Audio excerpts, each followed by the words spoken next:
আসসালামু আলাইকুম। আশা করি সবাই ভালো আছেন। আপনাদের দোয়ায়, আল্লাহর রহমতে আমিও ভালো আছি।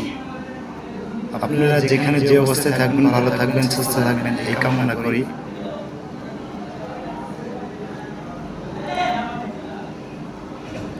সবার সাথে আমার দোয়া রইল, আপনারাও দোয়া করবেন।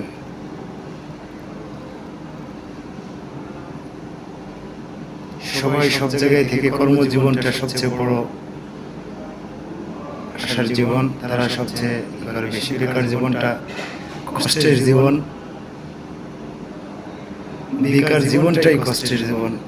আসলে সবাই যে কোনো একটা কাজ ধরে রাখলে এক সময় ফল হবেই, এক সময় একটা রেজাল্ট আসবেই। সবাই কর্মজীবন নিয়ে ব্যস্ততা থাকবেন, সবচেয়ে ভালো হবে।